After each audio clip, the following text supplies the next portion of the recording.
তো আজকের প্যারাগ্রাফটি হচ্ছে স্ট্রিট অ্যাক্সিডেন্ট বা সড়ক দুর্ঘটনা। তো আজকের প্যারাগ্রাফটি শুরু করছি। রোড অ্যাক্সিডেন্ট বা স্ট্রিট অ্যাক্সিডেন্ট যাই বলি, দুটাই সড়ক দুর্ঘটনাকে বোঝায়।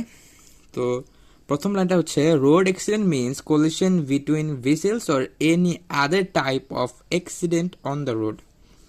অর্থাৎ সড়ক দুর্ঘটনা বলতে বোঝায় দুটি যানবাহনের একসাথে সংঘর্ষ বা অন্য কোনো ধরনের সড়ক দুর্ঘটনাকে বোঝায়। কলিশন মানে হচ্ছে সংঘর্ষ এবং ভিসেলস মানে হচ্ছে যানবাহন, আমরা যে গাড়ি ঘোড়া বলি সেটা হচ্ছে ভিসেলস বলা হয়। It is very common problem in our country. অর্থাৎ এটি আমাদের দেশে খুবই সাধারণ একটি সমস্যা। প্রবলেম মানে হচ্ছে সমস্যা এবং কমন মানে হচ্ছে সাধারণ। Riskless driving is the main cause of road accident. অর্থাৎ বেপরোয়া গাড়ি চালানো হচ্ছে সড়ক দুর্ঘটনার মেইন কারণ বা মুখ্য কারণ। The other cause are violation of traffic rules, insufficient number of traffic police, overloading, overtaking tendency, damaged roads, narrow roads। অর্থাৎ এ পর্যন্ত আগে অর্থটা বলে নেই, তারপর অন্য পৃষ্ঠায় আছে।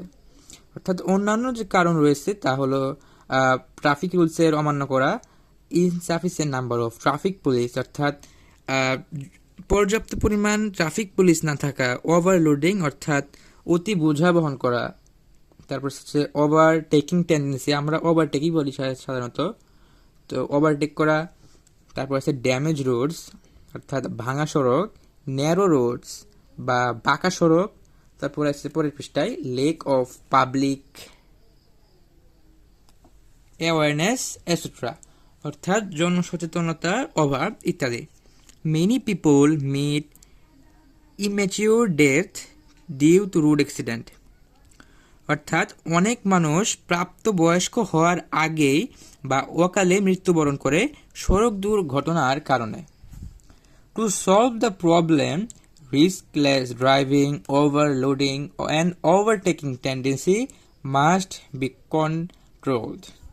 অর্থাৎ এই যে সমস্যাটা, অর্থাৎ যে আমাদের যে কমন সমস্যা রোড অ্যাক্সিডেন্ট, সেই সমস্যাটা সলভ করতে আমাদের কি কি কাজ করতে হবে সেখানে কিছু বলছে, যেমন হচ্ছে riskless driving, overloading and overtaking tendency control করতে হবে। অর্থাৎ বেপরোয়া গাড়ি চালানো, অতি ওজন বহন করা আর ওভারটেক করা নিয়ন্ত্রণ করতে হবে। Damage road must be repaired.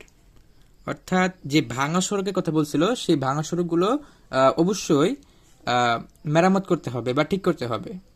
New road should be made. অর্থাৎ যে রুটগুলো একেবারেই ভেঙে গেছে সেই রুটগুলো আবার নতুন করে তৈরি করতে হবে।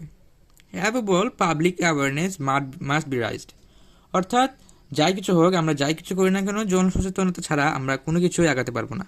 অর্থাৎ তাই এখানে বলছে available public awareness must be raised. অর্থাৎ সর্বোপরি জনসচেতনতা বৃদ্ধি করতে হবে। All should work together to ensure our safe life on roads. অর্থাৎ সড়কে আমাদের নিরাপদ জীবন নিশ্চিত করার জন্য সবাইকে একসাথে কাজ করতে হবে, বা আমাদের নিরাপদ জীবন নিশ্চিত করার জন্য আমাদের সবাইকে একসাথে কাজ করতে হবে। এই শেষের লাইনটার মাধ্যমে আমাদের আজকের প্যারাগ্রাফটি শেষ হয়েছে এবং আমাদের নিচে কিছু এই যে প্যারাগ্রাফটি আমরা পড়লাম সেটার কিছু ওয়ার্ড মিনিং দেওয়া আছে। যেমন হচ্ছে আমরা কোলেশন পড়ছি, কোলেশন মানে হচ্ছে বা কোলেজন দিছে এখানে, মানে ইংলিশ মিনিংটা মানে হচ্ছে সংঘর্ষ। ভিসেলস মানে হচ্ছে যানবাহন, টাইপ প্রকার, রিস্কলেস মানে হচ্ছে বেপরোয়া, ভায়োলেশন মানে হচ্ছে লঙ্ঘন বা সেখানে হচ্ছে অমান্য করা, যাই হোক। ওভারলোডিং মানে হচ্ছে অতিরিক্ত বোঝাই করা বা বোঝা বহন করা। ওভারটেকিং টেন্ডেন্সি পিছনে ফেলে যাওয়ার প্রবণতা। ড্যামেজ মানে হচ্ছে নষ্ট, ন্যারো মানে হচ্ছে সংকীর্ণ, আমরা একা বেঁকা বলি, বা চিকন বা সরু এরকম রাস্তা বোঝায়। পাবলিক অ্যাওয়ারনেস জনসচেতনতা। পাবলিক অ্যাওয়ারনেস আমাদের সবার মুখস্থ রাখা উচিত, কারণ এই ওয়ার্ড মিনিংটা আমাদের প্রায় সব প্যারাগ্রাফের ক্ষেত্রেই ইউজফুল। কন্ট্রোল মানে হচ্ছে নিয়ন্ত্রণ করা, রিপেয়ার মানে হচ্ছে মেরামত করা, ইনশিওর মানে হচ্ছে নিশ্চিত করা, সেফ মানে হচ্ছে নিরাপদ। আমরা এই সবই জানি। আমাদের মনে হয় নতুন মানে হচ্ছে কলিশন, ভায়োলেশন, তারপর আছে হচ্ছে ন্যারো, ওভারটেক আমরা সবাই জানি, কিন্তু এটা শাব্দিক অর্থটা আমরা প্রায় অনেকেই জানি না। এটা শাব্দিক অর্থ হচ্ছে পিছনে ফেলে যাওয়ার প্রবণতা। তারপরে যেগুলো আছে আমরা সবাই সেগুলো মোটামুটি জানি। তারপর এই ছিল আমাদের আজকের প্যারাগ্রাফ। রোড অ্যাক্সিডেন্ট না, শুধু স্ট্রিট অ্যাক্সিডেন্ট বা রোড অ্যাক্সিডেন্ট। তো আমাদের চ্যানেলে নিয়মিত অ্যাপ্লিকেশন, লেটার কম্পোজিশন ইত্যাদি আপলোড করা হয়, সেগুলো পেতে আমার চ্যানেলটিকে সাবস্ক্রাইব করে রাখুন। তো আজকে ছিল এই পর্যন্তই প্যারাগ্রাফ রোড অ্যাক্সিডেন্ট।